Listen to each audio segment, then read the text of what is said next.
آپ دیکھ رہے ہیں there's a whole narrative war. I mean, just look at the West, just look at the media. ایک پورا نیریٹو کھڑا ادھر کیا جا رہا ہے. سو ہم اپنی محدود وسائل کے ساتھ, اپنی لو لٹریسی ریٹ کے ساتھ, اپنے ہائی ایموشن بیرومیٹر کے ساتھ, ہم لوگ تو اللہ معاف کرے, we are just, this is a recipe for complete disaster if it goes unchecked. It's not just us.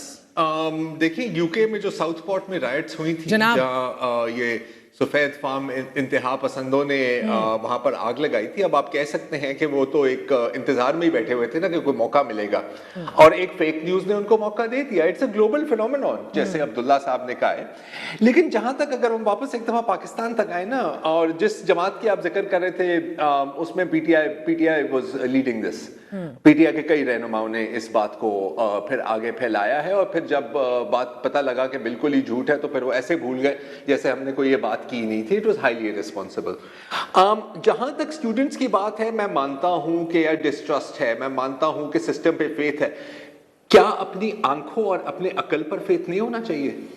I mean your students, I have no sympathy. میں آپ کو ابھی سے ہی بتا رہا ہوں یہ بات. میں تو اس کو ڈیجیٹل دہشت گردی کے دائرے میں دیکھتا ہوں. وہ اسٹوڈنٹس نہیں جنہوں نے پروٹیسٹ کیا, میں ان کی بات نہیں کر رہا, لیکن جنہوں نے یہ خبر پھیلائی ہے, they are digital terrorists, they have blood on their hands. اس گارڈ کا خون ان کے ہاتھوں پر ہے, ان کی ویب سائٹس پر ہے, ان کے انسٹاگرام پیجز پر ہے. I will be clear about this. آپ نہیں, پولیس پہ یقین نہیں ہے, صحیح ہے, بہت لوگوں کا نہیں ہے. حکومت پہ یقین نہیں ہے, بالکل صحیح ہے. ایک کیسے ہو سکتا ہے, ہم سب کالجز میں رہے ہیں نا, ہم نے کہیں نہ کہیں کسی نہ کسی تعلیمی ادارے میں تو گئے ہیں. یار اپنی کلاس کیا, آپ کو باقی کلاسز کے بھی لوگوں کو پتا ہوتا ہے. آپ کا خیال ہے کہ کوئی ایک خاتون غائب ہو جائے, یا اگر ان اسٹوڈنٹس کا خیال ہے کہ وہ خاتون غائب ہو جائے, کسی کو نام بھی نہیں پتا, لیکن justice for girl, we want justice. کون سا جسٹس, کس کے لیے جسٹس, کہ آپ کا دماغ خراب ہو گیا ہے. اینڈ اس کے پیچھے ایک اور بڑے ایک انٹرسٹنگ سائیکولوجیکل فینومینون ہے میری نظر میں, کہ جب آپ نکلتے ہیں نا ایک دم اس مظاہرے کے لیے, پھر آپ اکیلے نہیں ہیں, آپ کو ایک دم لگتا ہے کہ یار میں تو ایک مہم کا حصہ ہوں. ہاں, I am not a single loser sitting آرام سے جو میری کوئی بات نہیں سنتا. اب میں انصاف کے لیے, میں ایک انقلابی ریفارمسٹ ایجنڈا کی تحریک میں میں نے اپنا پرسہ ڈال دیا ہے. بالکل, ہاں جی بالکل ایسا ہی ہوتا ہے نا. And all of a sudden you belong to سم تھنگ. اب آپ ایک موب کا حصہ ہے, تو جب آپ موب کا حصہ ہو جاتے ہیں تو پھر تو سب کچھ چلتا ہے. So I have no sympathy whatsoever جن لوگوں نے یہ خبر پھیلائی ہے, جانتے ہوئے یا نہ جانتے ہوئے کہ یہ غلط ہے. They should be prosecuted. میرا یہ اوپینین. اور ذرا یہ سوشل میڈیا پلیٹ فارمز کیا ایسی چیزیں میجرز امپلیمنٹ کر سکتے ہیں کہ ریڈیوس کیا جائے the visibility of fake news, promote کیا جائے credible sources کو, at the same time ہم I don't think so.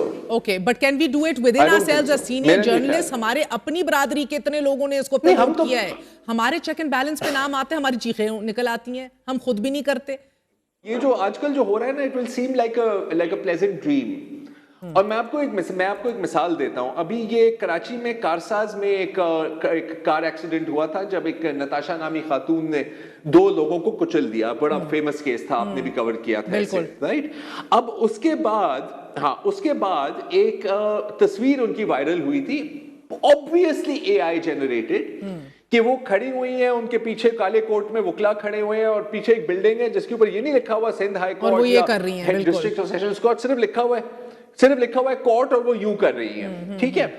اب ایک 7 سال کے بچے کو بھی پتا ہوگا کہ یہ AI جنریٹڈ پکچر ہے, لیکن میں نام نہیں لوں گا, ہمارے بہت لیڈنگ صحافیوں نے کہا یہ دیکھیں یہ کیا ہو رہا ہے.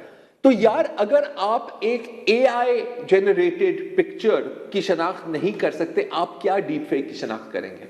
آپ کیا فیک نیوز کی شناخت کریں گے؟ You may be excellent journalist in your own field, لیکن اب تو یار if we do not have a minimum of these kind of tools جس سے ہم شناخت کر سکیں, یا minimum of digital literacy جس سے ہم ایک سٹوری کو اینالائز کر سکیں کہ یار یہ آئی کہاں سے تھی, یہ تصدیق شدہ ہے یا نہیں ہے, تو we are doomed. میں آپ کو ایک سینیریو پینٹ کر کے دیتا ہوں. آپ کو پتہ ہے 2012 میں جو پہلا جو ویپنائزڈ فیک نیوز, جو ڈیپ فیک کا استعمال تھا, میرا خیال ہے 2012 میں تھا. افریقہ کا ایک ملک ہے گبون, اس کے صدر کی ایک بہت ایک ایمیچر, مطلب بالکل جو بگننگ والی AI فیکس تھی, اس کا ایک ویڈیو لوگوں نے اپلوڈ کیا. وہاں پر ایک کو ہو گیا, اٹیمپٹڈ کو ہو گیا اس کی وجہ سے. ہم نے پچھلی الیکشن میں بھی دیکھی ہے کہ عمران خان کی فیک آڈیو گئی تھی کہ لوگ ووٹ نہ دیں.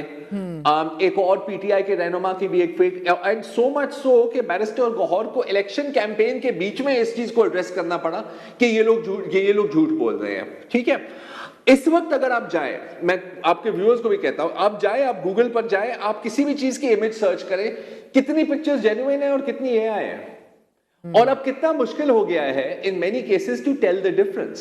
اب میں آپ کے سامنے ایک سینیریو پینٹ کرتا ہوں. ٹھیک ہے, آپ کو پتا ہے کہ اس ملک میں گستاخی کا الزام لگانا سزائے موت ہے, ثبوت کی کوئی ضرورت نہیں ہوتی. اب آپ سوچیں کہ آپ کی یا میری ایک ڈیپ فیک آڈیو یا ڈیپ فیک ویڈیو وائرل ہو جائے جس میں نعوذ باللہ ہم کوئی گستاخانہ بات ہمارے سے کرائی جا رہی ہے.